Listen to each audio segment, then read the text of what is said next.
In October last year, I filmed a commercial for the Aston Martin DBX707. I got to go to Germany and I made a behind the scenes video that you can check up here somewhere.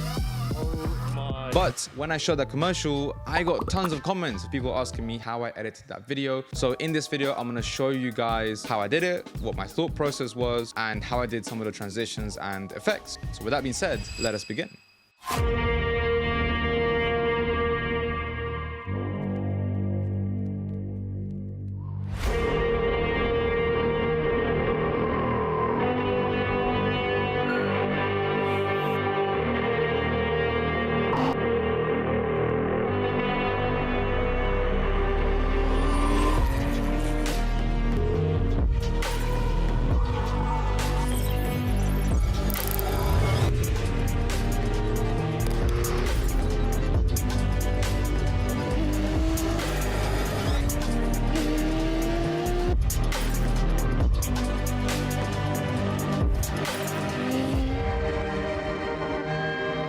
So I actually screen recorded every single moment that I was editing this video, and I was so surprised to learn that it only took me about 4 hours to edit the whole thing, but it didn't take into account the fact that I spent about 2 hours looking for the right song. Now, this isn't a sponsor segment, but the song that I used for the video is actually from Epidemic Sound, and I use Epidemic Sound, Artlist, and a bunch of other sites to get the right music because I find that each of them offers something different. Anyways, if you guys want access to either of the sites, then you can check the link below and you can get a discount from both of them. But even though I got the music from the site, I had to actually edit the song, which was the first step to this whole edit. So the reason I edited the song was because the song itself was too long. I knew that everybody's attention spans are this big. What I did was I got the intro and I brought the drop bit forward, and I also brought the end forward so that it tapered off. And I kind of played around with the pacing and kind of wanted to keep it a nice short length. I know there is a remix tool on Premiere, but I don't like it. I like doing it myself. But essentially, once I had the song ready, all I had to do was create a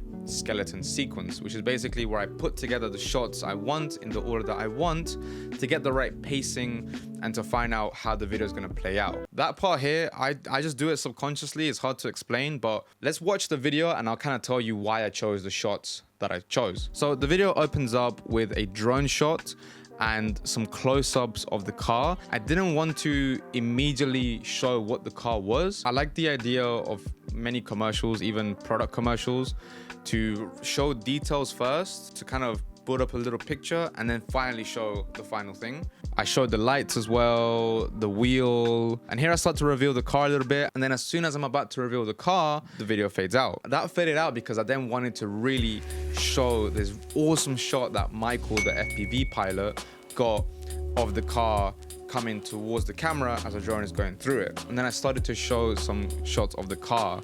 I was cutting to the beat here, but also the cadence of it. Point here where there was a bit of a pause in the drum, I showed the actual profile of the car. And this is the first time you see the car fully there. One thing that you'll notice as well is if you look at the shots, we're going forward, we're going left, we're moving back, we're moving back, we're moving back, and we're still moving back. And now we're moving forward. This video is sponsored by my website, camilocastaneda.co.uk. You can subscribe to access all the project files from all my YouTube tutorials, including access to the project file for this entire Aston Martin edit. But as well as that, you can purchase individual courses, such as the first one that I have released, which is on masking and rotoscoping. So if you're a beginner or intermediate and you want to know everything that there is to know about rotoscoping using the pen tool, Rotobrush 2.0 and Mocha AE, then you can check out that course in the first link in the description down below. And then I transitioned into this shot of the dashboard, which I thought was pretty cool. I really wanted to include, you know, you setting the settings to Sports Plus and triggering that stuff in. You get that satisfying, and then boom, the car is accelerating and going. And then yeah, the drop was the rolling shot that I was so happy to get. It was a really fun one to get, and then followed by some more drone shots and speed. But one thing that I tell these editors, it needs to be some breathing room, because if I'm cutting really fast, like, so for example, if we count the cuts, you know, we have 1 2 3 4 5 6 7 8 9 10 11 12 13 14.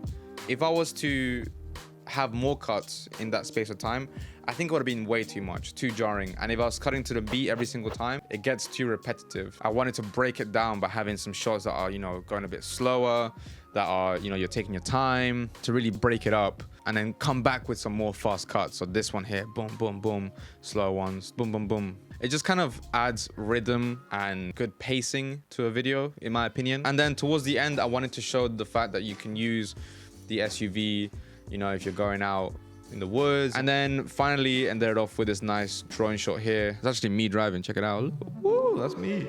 And then it just ends with the title card and then the final nice shot of it driving slowly in the terrain. So when I do my videos, after I've done the skeleton sequence, I then add some effects. Obviously speed ramps everywhere, using my speed ramp technique. If you want to know how, you can check out the video here. But most of the transitions in this video have been well-placed cuts. The best transition, in my opinion, is a good cut. At the right time, in the right place, in the right direction, that's as good as you need. But one transition that people asked a lot about was this transition right here. It was done with the Boris Effects Sapphire plugin. What I did first was add a luma key, which brings up the light parts first, and then it brings up the dark parts. But then to get this kind of grainy texture look, I used the chromatic displacement effect, and then I just keyframed it to go from these settings to essentially go away and bring it back to the final shot. That's it. The rest is just zoom ins. I guess the other transition that I did was this one to the sky. That was just a basic fade to the sky and then a pan down. So, you know, nothing crazy. I didn't do many fancy transitions because I wanted to keep it cinematic, kind of old school, not like the crazy reels that everybody's doing these days. So after I did that, it was just a matter of adding some sound design. I like to divide my sound design into three things. The first being atmosphere, and I use atmosphere here at the beginning, where I added some sounds of wind as we're kind of literally in the clouds. Then I like to call it just movement, so when it swishes and stuff. And I only added one of those sound effects for the zoom in transition. And the last one is Foley, so that will be, you know, driving, and the UI sounds for the dash. So once I did the sound, the last thing I had to do was essentially color grade it. And that was probably the hardest part because, you know, there was drones, there was different cameras, and it was just a matter of trying to color match things. Like some things don't look as good in the end, but I did my best, you know. I color corrected everything first, and then in the end I just added one of my LUTs from the Vroom Vroom LUT pack, which you can find down below. And that's pretty much it, folks. If you can take anything from this edit, is that the best transition is a simple cut, and make sure that your shots flow in the same direction. All my website subscribers get access to this exact project file with all of the footage, and I really hope it brings you value. Speaking of value, if you want to learn how to actually film car videos, then you can check out this video right here. Thanks to all my supporters. That being said, I'll see you in the next video.